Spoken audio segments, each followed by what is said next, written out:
Lake Anna, the Commonwealth's second largest lake that spans 3 counties and sees close to 3 million visitors a year.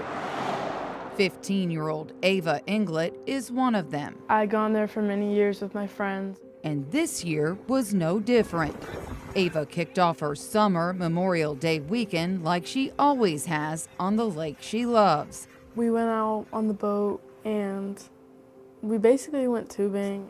It was really fun. Until it wasn't. The second day I was home, I started feeling my stomach was hurting and I was vomiting and stuff. I told my mom, I feel like I'm gonna die. It was horrible. I couldn't even walk. Just laying in my bed, turning over. And I said, no, not today. Ava's parents rushed her to the hospital where blood work confirmed she was in renal failure. She went to the PICU and she had a catheter surgically placed in her groin, and they immediately started dialysis, and she had 4 rounds of dialysis. She had 4 blood transfusions. It was really a lot. It was horrible because Ava was always healthy. Ava spent 10 days here and was diagnosed with a rare blood disorder called hemolytic uremic syndrome, or HUS. This is something Ava will have to deal with forever. It can cause high blood pressure. There's still a risk that she will go into kidney failure. Virginia Department of Health is investigating several cases of gastrointestinal illnesses in the Lake Anna area. Ava was not alone. 25 people, primarily minors, would be infected with E. coli. The majority contracted it after swimming in the lake over the holiday weekend. They need to do something to change because what they've been doing isn't working. And a lot of people got sick for no reason. That should have never happened. The state ultimately linked the illnesses to the lake exposure after closing their investigation July 2nd, but was not able to identify the source of the bacteria in the water. That was after collecting samples from 6 areas of the lake starting around 2 weeks after the holiday weekend. None of those toxic forms of E. coli were found in the actual water. I would go one step further and try to take more samples. Dr. Rachel Noble is a professor of marine science at the University of North Carolina, Chapel Hill, and an expert on water quality testing, but not affiliated with the Lake Anna investigation. I would want to put orders of magnitude more funding into the water quality monitoring because of the economic cost that could happen if I don't do that. Under the Freedom of Information Act, CBS 6 requested E. coli-related communications from the Virginia Department of Health on the Lake Anna investigation. They produced 700 plus documents, some redacted, which we took months to analyze.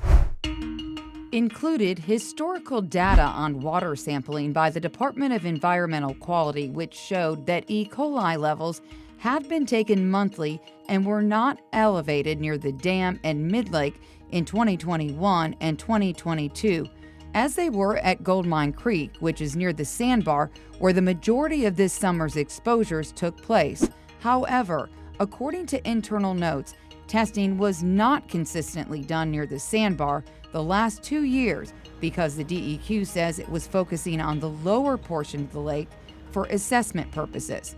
In 2023, E. coli testing was only done once on November 13th, and this year, prior to the outbreak, in February and March. March 12th test, which was 2 months before the Memorial Day weekend, there was an E. coli reading in that area of 816 counts, which exceeded threshold levels and doubled the limit. I would like to know why they did not alert the public to this high reading, because if I would have known that, I would not have let my daughter go down.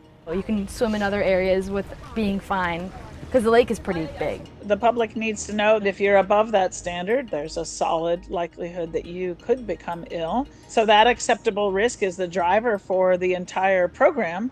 CBS 6 reached out to the Virginia Department of Health on why an advisory was not issued in March.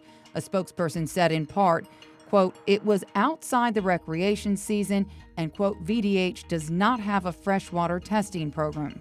The DEQ added their bacteria monitoring program does not provide a real-time indication of swimming conditions for the public. If you do determine that there's a signal of a fecal contamination source there, it's hard to know how long that signal will persist. Health officials said the potential sources leading up to the holiday weekend were heavy rains, failing septic systems, boating discharge, swimmers, and livestock.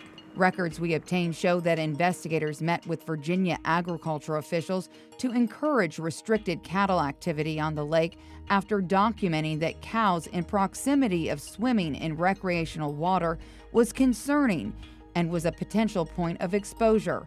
When CBS 6 visited Lake Anna, cattle were spotted in the water. Well, I think everyone has a part in this. Maybe the farmers should keep their animals away from the water. The people that are doing the tests, I think do it more often or just tell people about it. This affects people a lot. Some people are affected lifelong. While state health officials have committed to making adjustments, Ava is not comfortable returning to her summer sanctuary. Ava's a water lover, and our family is too. And it's ruined it. She'll never put her pinky toe in a lake again. And that's a shame.